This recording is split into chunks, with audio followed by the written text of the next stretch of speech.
दंडवत प्रणाम। मी प्रभाकर पवार तथा पवार गुरुजी आज संभाजीनगर येथील जे श्रीकृष्ण आश्रम आहे या ठिकाणी 47वा वर्धापन दिन सोहळा आहे। यामध्ये अनेक कार्यक्रम सुंदर झालेले आहे। तर इथून पुढचे जे काही प्रवचन आहे कार्यक्रम आहे ते परिपूर्ण पाहावे। या सोहळ्यात अनेक संत महंतांचे मोलाचे मार्गदर्शन लाभले। पण येथे एक वेगळेपण या ठिकाणी दिसून आलं, ते म्हणजे आदरणीय गुरुवर्य परमपूज्य परमहंत कैवल्यवासी श्री नागराज बाबा यांच्या कार्यामुळे सर्व धर्म समभाव व सामंजस्यपणा या ठिकाणी दिसून आला। या सोहळ्यामध्ये मुस्लिम धर्मगुरू यांनी आपले मत व्यक्त केले, ज्यामध्ये राष्ट्रीय एकात्मता व सामंजस्यपणा याबद्दल आपली भूमिका मांडली। मस्जिद आहे बीड बाळपाय जवळची, त्या मस्जिद परिचयाच्या अंतर्गत सन्मान्य श्री मोहम्मद जी गुरफान साहेब आपले विचार व्यक्त करत आहेत। एका पंथीय कार्यक्रमाला प्रत्यक्षपणे एका मस्जिदचे संचालक येतात, बंधून टाळ्यांच्या गजरामध्ये आपण हा आंतरभारतीय प्रेमाचा प्रत्येकाचा सोहळा आहे। तोंडाने बोलायचं नसतं, बाबांचे सगळे संस्कार आहेत, तर त्यातून आपल्याला हे घडतंय। धन्यवाद, दंडवत प्रणाम। तत्पूर्वी बाबांनी निर्माण केलेली ही दिनदर्शिकेचे प्रकाशन सोहळा आपण पाहूया। दिनदर्शिकेचं गेले 3 वर्ष या मंदिरच्या वतीने प्रकाशन होत असतं।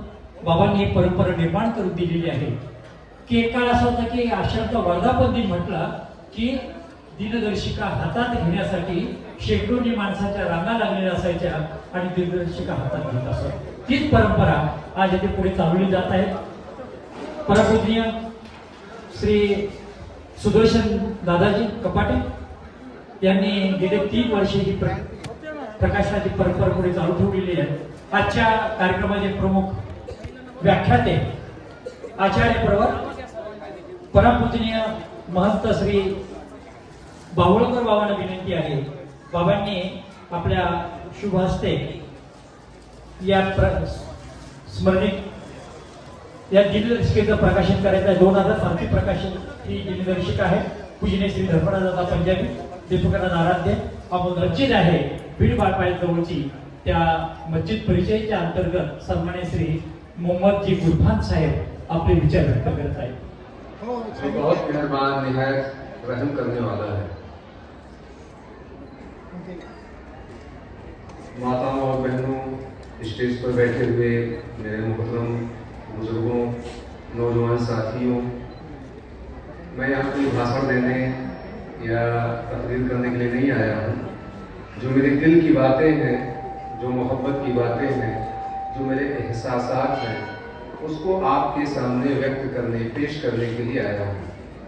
सबसे पहले मैं श्री सुदर्शन जी महाराज का तहे दिल से शुक्रिया अदा करता हूँ कि जब मैं यहाँ पे आया और किसी वजह से आपसे मुलाकात नहीं हो सकी, उसके फ़ौरन बाद आपने मुझे कॉल किया और एक हिसाब से शिकायत की कि आप यहाँ आश्रम में आए और आपने हमसे मुलाकात नहीं किया, आपके आने का उद्देश्य क्या था। तो मैंने उनको बताया कि हम यहाँ बीड़ बाईपास पर एक मस्जिद परिचय कार्यक्रम का आयोजन कर रहे हैं। ये आयोजन हम क्यों कर रहे हैं, उसका मकसद क्या है, उद्देश्य क्या है, इसको मैं डिटेल में नहीं बता सका, लेकिन मैंने कहा कि सर हमारा वहाँ आश्रम में आने का उद्देश्य यही था कि आप जैसे सज्जन और महान लोगों की शिरकत अगर इस मस्जिद परिचय प्रोग्राम में हो जाती है तो हमारा मकसद पूरा हो जाएगा। तो उन्होंने बोले कि बिल्कुल आप हमें बताइए कब प्रोग्राम में हम आएंगे।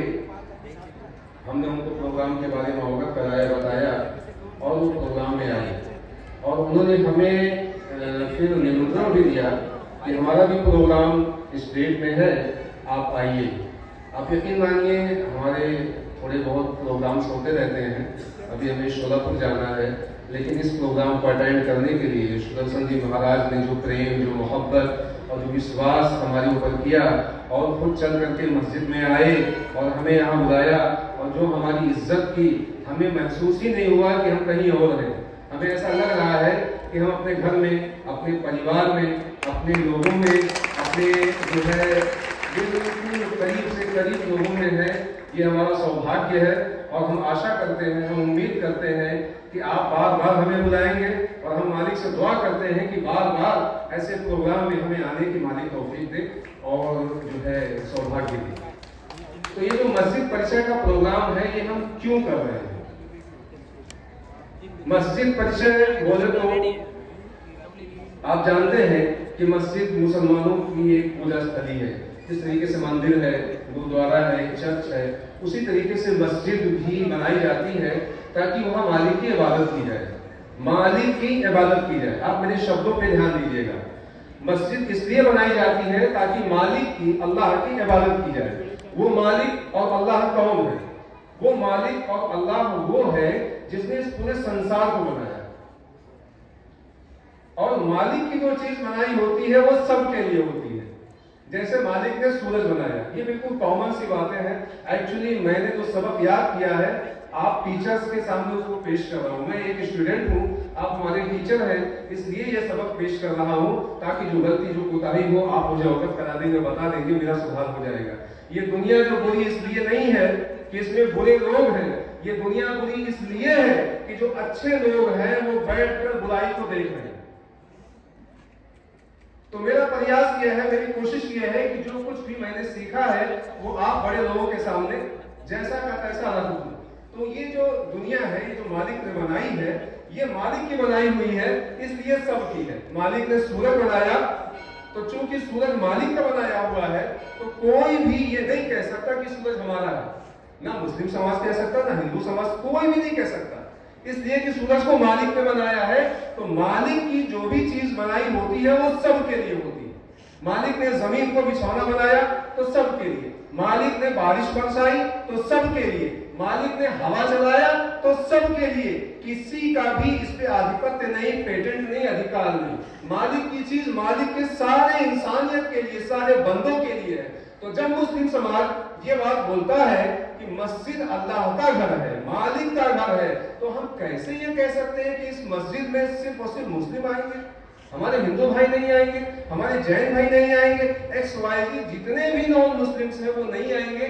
हम ये कैसे कह सकते हैं? तो मस्जिद प्रोग्राम का सबसे पहला उद्देश्य ये है कि हम अपने मुस्लिम भाइयों को ये जागृत करते हैं, ये अवगत कराते हैं, ये उनको बताते हैं।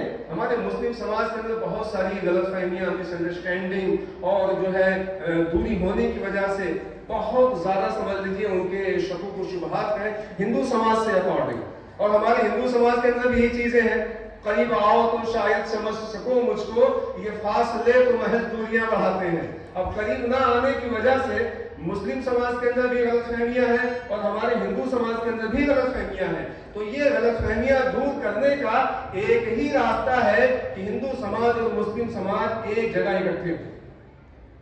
हिंदू समाज मुस्लिम समाज की सुने और मुस्लिम समाज हिंदू समाज की सुने। इसी को सामने रखते हुए मस्जिद परिचय का आयोजन किया गया और किया जा रहा है। और अगर आपका इसी तरह से आशीर्वाद रहा, आपकी दुआ रही, आपका सहयोग रहा, तो ये पूरे इंडिया लेवल पे चलता रहेगा ताकि हमारे अंदर मोहब्बत हो, भाईचारा हो, प्रेम हो। तो खास तौर से हम मुस्लिम समाज को बात बताते हैं मस्जिद परिचय के जो है प्रोग्राम के माध्यम से कि देखिए, हम कहते हैं कि अल्लाह एक है, अल्लाह रब है। तो अल्लाह रब है किसके लिए? कुल आऊज़ु बिरब्बिन नास मलिकिन नास इलाहिन नास। कहो मैं पनाह मांगता हूँ अल्लाह से जो इंसानों का रब है, जो इंसानों का बादशाह है और इंसानों का हकीकी माबूद है।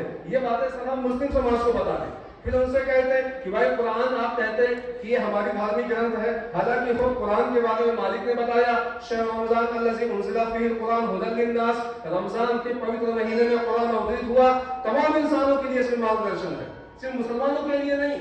तो जिस तरीके से अल्लाह सबका रब है, कुरान सबकी किताब है, उसी तरीके से हम अंतिम संदेष्टा हजरत मोहम्मद सल्लल्लाहु अलैहि वसल्लम को संदेष्टा मानते।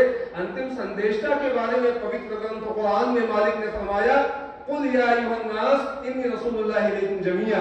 ऐ अंतिम संदेष्टा मोहम्मद, आप तमाम इंसानों को बात बता दीजिए कि मैं तुम सबकी तरफ अल्लाह का संदेष्टा हूं। तो अल्लाह भी सबके लिए, कुरान धर्म ग्रंथ भी सबके लिए और अंतिम संदेशा भी सबके लिए। अब ये बात सब नहीं जानते, ये बात हिंदू भाई नहीं जानते, सिख भाई नहीं जानते, जैन भाई नहीं जानते, ये बात मुस्लिम समाज जानता है। तो मुस्लिम समाज के लिए मालिक ने पवित्र ग्रंथ कुरान सूरह नंबर 3 आयत नंबर 110 में इरशाद फरमाया, कुंतुम खैरा उम्मतिन उखरिजत लिन्नास, तुम बेहतरीन उम्मत हो, खैर उम्मत हो, अच्छे लोग हो, तुम्हें लोगों के लिए निकाला गया है। मालिक मुस्लिम समाज को यह आदेश दे रहा है कि तुम लोगों के लिए निकाले गए हो, लोगों के लिए तुमको मैदान में लाया गया है। क्यों लाया गया है? तामुरुना बिल मारूफ, तुम अच्छी बातों का हुक्म करो, वतनहौना अनिल मुनकर, और बुराई से रोको, वतुमिनुना बिल्लाह, तो अल्लाह पर ईमान रखो। तो ये मुस्लिम समाज की जिम्मेदारी है, रिस्पॉन्सिबिलिटी है कि वो तमाम लोगों तक मालिक का संदेश, मालिक का पैगाम पहुंचाए।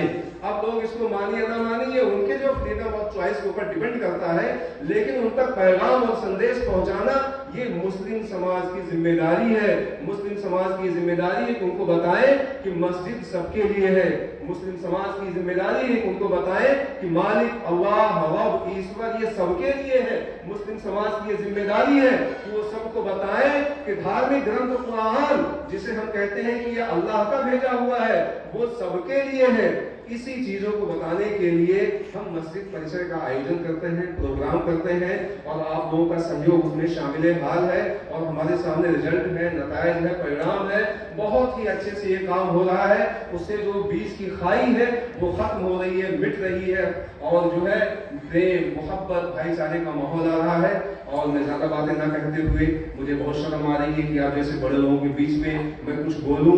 मैं आपका तहे दिल से शुक्रगुजार हूँ, धन्यवाद देता हूँ कि आपने मुझे 2 शब्द कहने के लिए जो है मौका दिया। मैं फिर एक बार आपका तहे दिल से जो है धन्यवाद करता हूँ, और मैं फिर आपसे जो है रिक्वेस्ट करता हूँ, एक छोटे बच्चे की हैसियत से, एक भाई की हैसियत से, एक बेटे की हैसियत से, कि इस तरह से जब भी प्रोग्राम होगा आप मुस्लिम समाज को बिल्कुल इन्वाइट करें। देखिए, आपका बुलाना आपकी जिम्मेदारी है, आए या ना आए ये उनका मसला है। कम से कम ये नहीं होगा कि हमारे हिंदू समाज ने मुस्लिम समाज को नहीं बुलाया, है ना। तो अगर आप बुलाएंगे तो इससे जो है उनके अंदर भी बात जाएगी कि देखो हमें इंपॉर्टेंस दे रहे हैं, हमें महत्व दे रहे हैं, और हमें बुलाया है। अब देखिए, हमें बुलाया गया था तो हम आए। इसी तरीके से हम ये सोचते हैं कि हमें हिंदू भाइयों के पास जाना चाहिए और उनका आशीर्वाद लेनी चाहिए, उनकी दुआएं लेनी चाहिए। हमारी माता जी बैठी हुई हैं, मेरी बड़ी ख्वाहिश थी आपसे मुलाकात करने के लिए। हमें आपकी भी दुआएं चाहिए, आपका भी आशीर्वाद चाहिए। दिल की बात थी, मालिक ने पूरी कर ली, और मैं आशा करता हूँ कभी इत्मीनान से माता जी से मुलाकात करेंगे, आपका आदेश लेंगे, आपका आशीर्वाद लेंगे। बहुत बहुत धन्यवाद, शुक्रिया। शुक्रिया। आपली प्रतिक्रिया जरूर लिहा आणि भाग नंबर 1 जरूर पहा.